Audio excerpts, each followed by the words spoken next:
ಅಳಿಯಂದ್ರೆ ನವ್ಯನ ಜೊತೆಲೆ ಕರ್ಕೊಂಡು ಬರ್ಬೋದಿತ್ತಲ್ವಾ? ಅದು ಅತ್ತೆ, ನಾನು ಆಫೀಸ್ ಕೆಲಸದ ಮೇಲೆ ಈ ಕಡೆಗೆ ಬಂದಿದ್ದೆ. ಹಾಗೆ ನಿಮ್ಮಿಬ್ರು ಮಾತಾಡ್ಸ್ಕೊಂಡು ಹೋಗೋಣ ಅಂತ ಬಂದೆ. ಒಳ್ಳೇದಾಯ್ತು ಬಿಡಿ. ನೀವಿಬ್ರು ಮಾತಾಡ್ತೀರಿ, ನಾನು ಕಾಫಿ ತರ್ತೀನಿ. ಅತ್ತೆ, ಕಾಫಿ ಗಿಫಿ ಏನು ಬೇಡ. ನಾನು ಮಾವನ ಹತ್ರ ಮಾತಾಡಬೇಕಾಗಿತ್ತು, ಹಾಗಾಗಿ ಬಂದೆ. ಸರಿ, ಮಾವ ಅಳಿಯ ಮಾತಾಡ್ತೀರಿ, ಫಟಾಫಟ್ ಅಂತ ಅಡುಗೆನೇ ಮಾಡಿಬಿಡ್ತೀನಿ. ಎಲ್ಲರೂ ಒಟ್ಟಿಗೆ ಕುತ್ಕೊಂಡು ಊಟ ಮಾಡೋಣ. ಮಾವ, ನಿಮ್ಮಿಂದ ನಮಗೆ ತುಂಬಾ ಸಹಾಯ ಆಗಿದೆ. ಆದರೆ ಸಹಾಯನಾ? ಏನ್ ಸಹಾಯ? ಏನು ಮಾವ ಹೀಗೆ ಕೇಳ್ತಾ ಇದ್ದೀರಾ? ನಾವೀಗಿರೋ ಮನೆಗೆ ನೀವೇ ತಾನೇ ಬಾಡಿಗೆ ಕಟ್ತಿರೋದು? ಏನು? ನಾನ್ ಬಾಡಿಗೆ ಕಟ್ತಿದ್ದೀನ? ಏನ್ ಮಾತಾಡ್ತಿದ್ದೀರಾ ನೀವು? ನನಗೊಂದು ಅರ್ಥ ಆಗ್ತಿಲ್ಲ. ಏನು ಮಾವ ಹೀಗೆ ಮಾತಾಡ್ತಿದ್ದೀರಾ? ನೀವು ನವ್ಯನ ಅಕೌಂಟ್ಗೆ ದುಡ್ಡು ಹಾಕಿದ್ರಂತೆ ಈ ತಿಂಗಳು ಬಾಡಿಗೆ ಕಟ್ಟು ಮನೆದು ಅಂತ. ಅಳಿಯಂದ್ರೆ, ನನಗಿರೋ ಬಿಸ್ನೆಸ್ ಟೆನ್ಷನಲ್ಲಿ ನಾನು ನನ್ನ ಹೆಂಡತಿ ಹತ್ರನೇ ಮನೇಲಿ ಸರಿಯಾಗಿ ಮಾತಾಡಲ್ಲ. ಇನ್ನು ನವ್ಯನ ಹತ್ರ ಮಾತಾಡಕ್ಕೆ ನನಗೆ ಪುರ್ಸೋತೆಲ್ಲಿರುತ್ತೆ? ನಾನು ನವ್ಯನ ಹತ್ರ ಮಾತಾಡಿ 15 ದಿನಗಳಾಯಿತು. ಹೌದಾ? ಅದು ಸರಿ, ನಾನು ಯಾಕೆ ನಿಮ್ಮನೆ ಬಾಡಿಗೆ ಕಟ್ಟಬೇಕು? ಅಲ್ಲ, ನಿಮ್ಮ ಸ್ವಂತ ಮನೆ ಇನ್ನೂ ರಿಪೇರಿ ಆಗಿಲ್ವಾ? ರಿಪೇರಿನಾ? ಅವತ್ತು ನಾವಿಬ್ರು ನಿಮ್ಮ ಮನೆಗೆ ಬಂದಾಗ ನವ್ಯ ಹೇಳಿದ್ಲು ಸ್ವಂತ ಮನೆ ಸ್ವಲ್ಪ ರಿಪೇರಿ ಇದೆ, ಹಾಗಾಗಿ ಸದ್ಯಕ್ಕೆ ಬಾಡಿಗೆ ಮನೇಲಿ ಇದ್ದೀವಿ ಅಂತ. ನೀವು ನೋಡಿದ್ರೆ ಹೀಗೆ ಹೇಳ್ತಿದ್ದೀರಲ್ಲ. ಮಾವ, ಇಲ್ಲಿ ಏನು ನಡೀತಾ ಇದೆ ನನಗೆ ಒಂದು ಅರ್ಥ ಆಗ್ತಿಲ್ಲ. ನಮ್ಮ ಸ್ವಂತ ಮನೆ ರಿಪೇರಿನೂ ಇಲ್ಲ, ಏನೂ ಇಲ್ಲ, ಚೆನ್ನಾಗೇ ಇದೆ. ನಾವು ಆ ಮನೇನ ಬಾಡಿಗೆ ಕೊಟ್ಟಿದ್ದೀವಿ. ಏನು? ಆ ಮನೇನ ಬಾಡಿಗೆ ಕೊಟ್ಟಿದ್ದೀರಾ?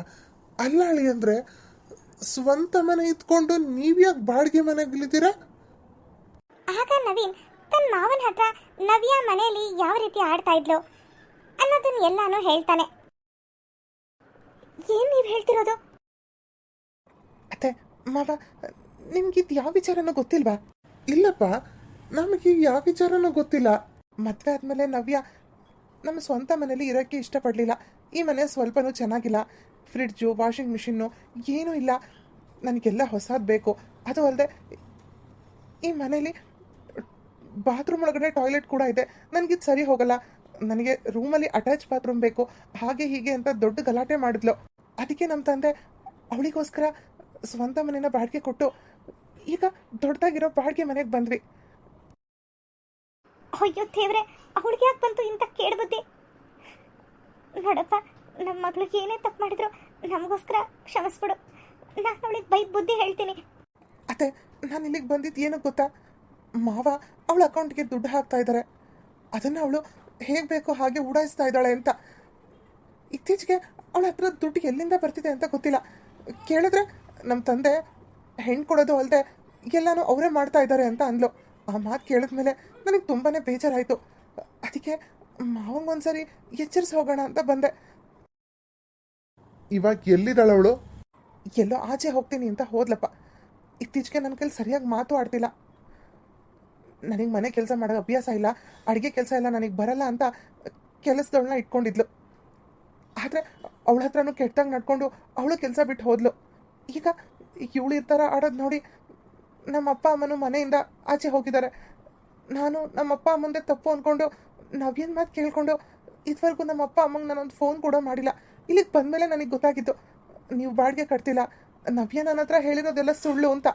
ಅಯ್ಯೋ, ನೀವು ಅವಳ ಮಾತು ಕಟ್ಕೊಂಡು ನಿಮ್ಮ ತಂದೆ ತಾಯಿನ ಯಾಕೆ ದೂರ ಮಾಡ್ಕೊಳಕ್ ಹೋದ್ರಿ? ಯಾರಿಗೆ ಗೊತ್ತಿತ್ತು ಅತ್ತೆ ಅವಳಿಷ್ಟೆಲ್ಲ ಮೋಸ ಮಾಡ್ತಾಳೆ ಅಂತ? ನೋಡಿ ಅಳಿಯಂದ್ರೆ, ನೀವು ಇವಾಗಲೇ ಮನೆಗೆ ಹೋಗಿ. ನಮ್ಗೆ ಈ ವಿಚಾರ ಗೊತ್ತಾಗಿದೆ ಅನ್ನೋದು ಅವಳಿಗೆ ಗೊತ್ತಾಗೋದು ಬೇಡ. ಸರಿ ಮಾವ. ಆದರೆ ಅವಳಿಗೆ ದುಡ್ಡು ಎಲ್ಲಿಂದ ಬರ್ತಿದೆ ಅನ್ನೋದನ್ನ ಕಂಡು ಹಿಡಿಲೇಬೇಕು. ಹೌದು ಮಾವ, ನೀವಂತೂ ದುಡ್ಡು ಕೊಡ್ತಿಲ್ಲ ಅಂತ ನನಗೆ ಗೊತ್ತಾಯ್ತಲ್ವಾ, ನಾನು ಕಂಡು ಹಿಡಿತೀನಿ. ಸರಿ ಮಾವ, ಸರಿ ಅತ್ತೆ, ನಾನಿನ್ನು ಬರ್ತೀನಿ.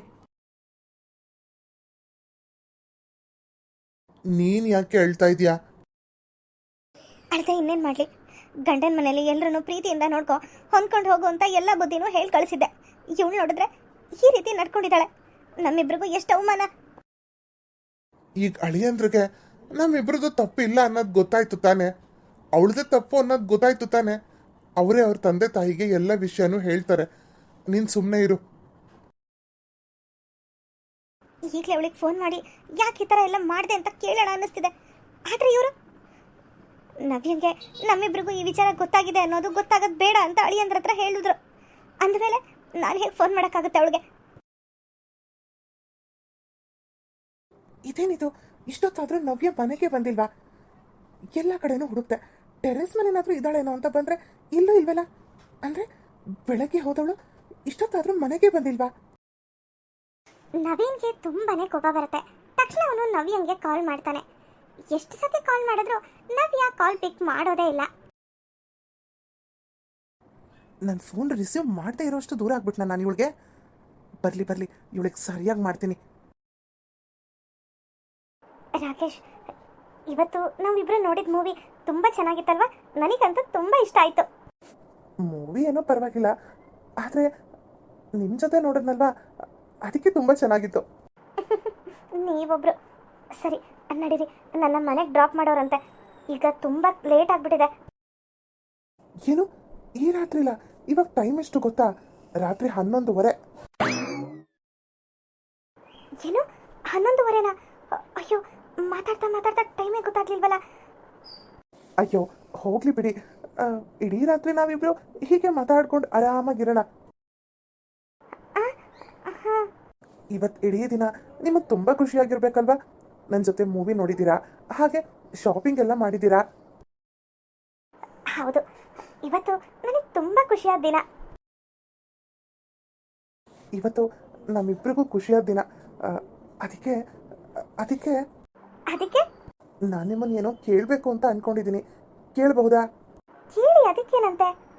ನವ್ಯ ಅವರೇ, ನಾನು ಮದುವೆ ಆಗೋ ಹುಡುಗಿ ಹೇಗೆಲ್ಲ ಇರಬೇಕು ಅಂತ ಅನ್ಕೊಂಡಿದ್ನೋ ಆ ಎಲ್ಲ ಕ್ವಾಲಿಟೀಸ್ ನಿಮ್ಮೊಬ್ಬರಲ್ಲೇ ಇದೆ. ಹಾಗಾಗಿ ನಾವಿಬ್ರು ಮದುವೆ ಮಾಡ್ಕೊಳ್ಳೋಣವಾ? ಏನು ಮದ್ವೆನಾ? ಇವತ್ತು ಒಂದಿನ ಏನೋ, ಮದುವೆ ಆದಮೇಲೆ ದಿನ ಖುಷಿಯಾಗಿರ್ಬೋದು. ಏನಂತೀರಾ? ಇವನೇನಪ್ಪ ಮದ್ವೆ ಕಿದ್ವೆ ಅಂತೆಲ್ಲ ಮಾತಾಡ್ತಿದ್ದಾನೆ. ಇವನಂತ ಖರಾಬ್ ಹುಡುಗನ ಮದ್ವೆ ಮಾಡ್ಕೊಳಕ್ ನನಗೇನು ಹಣೆ ಬರೋಣ? ಏನೋ ದುಡ್ಡು ಸಿಗ್ತಿದೆಯಲ್ಲ ಅಂತ ಮ್ಯಾರೇಜ್ ಮಾಡೋಣ ಅಂತ ಬಂದ್ರೆ ಇವನು ಮದುವೆವರೆಗೂ ಬಂದ್ಬಿಟ್ನಲ್ಲ. ಅಯ್ಯಯ್ಯೋ, ಇವಾಗ ನಾನು ರಾಂಗ್ ಆಗ್ಬಿಟ್ರೆ ದುಡ್ಗೋಸ್ಕರ ಇವನು ಹಿಂದೆ ಬಿದ್ದಿದ್ದೆ ಅನ್ನೋದು ನನಗೆ ಗೊತ್ತಾಗ್ಬಿಡುತ್ತೆ. ಅದು ಅಲ್ಲದೆ ಈ ಕತ್ಲಲ್ಲಿ ಇವನಿಂದ ತಪ್ಪಿಸ್ಕೊಂಡು ನಾನು ಮನೆಗೆ ಹೋಗೋಕ್ಕಾಗಲ್ಲ. ಏನಾದರೂ ಒಂದು ಹೇಳಿ ಬೆಳಗ್ಗೆವರೆಗೂ ಮ್ಯಾನೇಜ್ ಮಾಡಬೇಕು. ನವ್ಯ, ಏನು ಯೋಚನೆ ಮಾಡ್ತಿದ್ದೀರಾ? ಅದು ನಾನು ಈ ವಿಷಯದ ಬಗ್ಗೆ ಸ್ವಲ್ಪ ಯೋಚನೆ ಮಾಡಬೇಕಿತ್ತು. ಒಂದು ವಾರ ಟೈಮ್ ಕೊಡೋಕ್ಕಾಗತ್ತಾ? ನಾನು ಯೋಚನೆ ಮಾಡಿ ಹೇಳ್ತೀನಿ. ಸರಿ ಆಯಿತು. ತುಂಬ ನಿದ್ದೆ ಬರ್ತಾ ಇದೆ. ನಾನು ಹೋಗಿ ಕಾರಲ್ಲಿ ಮಲ್ಕೊಳ್ತೇನೆ. ನವ್ಯ ಅವರೇ, ಇವತ್ತು ಒಂದಿನ ನನ್ನ ಜೊತೆ ಮಾತಾಡ್ಕೊಂಡು ಟೈಮ್ ಸ್ಪೆಂಡ್ ಮಾಡ್ತೀರಾ?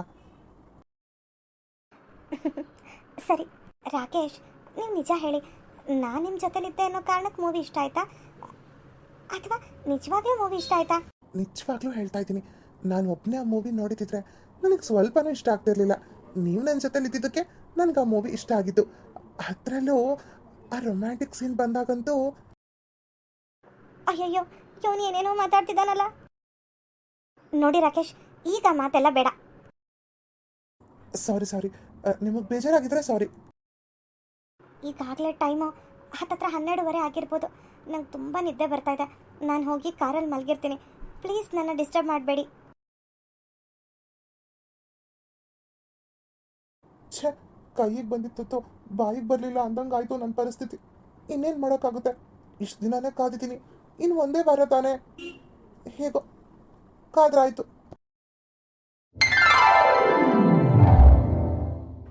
ರಾತ್ರಿ ತುಂಬ ಹೊತ್ತು ತನಕ ನವೀನ್ ನವ್ಯಕ್ಕೋಸ್ಕರ ಕಾಯ್ತಾ ಇರ್ತಾನೆ.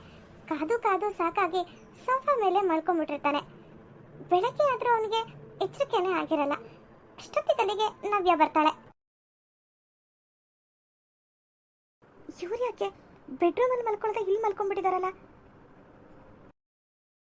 ರಾತ್ರಿ ಆಫೀಸಿಂದ ಬಂದಿದ್ದೇನಾದರೂ ಲೇಟ್ ಆಯ್ತಾ? ಆರಾಮಾಗಿ ಮಲಗಲಿ, ನಾನು ಹೋಗಿ ಫ್ರೆಶ್ ಅಪ್ ಆಗ್ತೀನಿ. ಸ್ವಲ್ಪ ಹೊತ್ತಾದ್ಮೇಲೆ ನವ್ಯ ಫ್ರೆಶ್ ಅಪ್ ಆಗಿ ಬರ್ತಾಳೆ.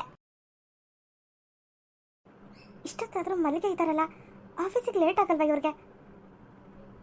ಇನ್ನು ಹೋಟೆಲಿಂದ ತಿಂಡಿ ಬೇರೆ ತರಬೇಕು. ನಾನೇ ಎಬ್ಬಿಸ್ತೀನಿ. ಇನ್ನೇನು ಮಾಡೋದು? ಗಂಟೆ 8:45 ಆಗ್ತಾ ಬಂತು. ಇನ್ನೂ ಮಲ್ಲಿಗೆ ಇದ್ದಾರಲ್ಲ. ನವೀನ್ ನವೀನ್ ಚಿಂತೆ ಇಲ್ದೇ ಇರೋನ್ಗೆ ಸಂತೆಲ್ಲೂ ನಿದ್ದೆ ಅಂತೆ. ಮನೆ ಬಾಗ್ಲು ಸಹ ಹಾಕೊಂಡು ಮಲ್ಕೊಂಡಿಲ್ಲ. ಎಂಥ ಬೇಜವಾಬ್ದಾರಿ ಜನ. ನವೀನ್ ನವೀನ್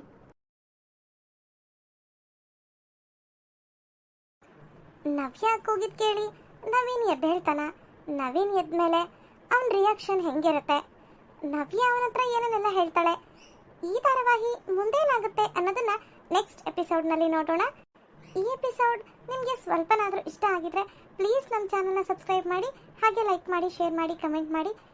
ಇನ್ನೂ ಯಾರು ಸಬ್ಸ್ಕ್ರೈಬ್ ಮಾಡ್ಕೊಳ್ಳದೆ ನಮ್ಮ ಚಾನಲ್ನ ನೋಡ್ತಾ ಇದ್ದೀರಾ ಅವರೆಲ್ಲರೂ ಪ್ಲೀಸ್ ಸಬ್ಸ್ಕ್ರೈಬ್ ಮಾಡ್ಕೊಂಡು ನೋಡಿ ಅಂತ ಹೇಳ್ತಾ ಇಂದಿನ ಎಪಿಸೋಡ್ನ ಮುಗಿಸ್ತಾ ಇದ್ದೀನಿ. ನೆಕ್ಸ್ಟ್ ಎಪಿಸೋಡ್ನಲ್ಲಿ ಸಿಗೋಣ. Bye friends.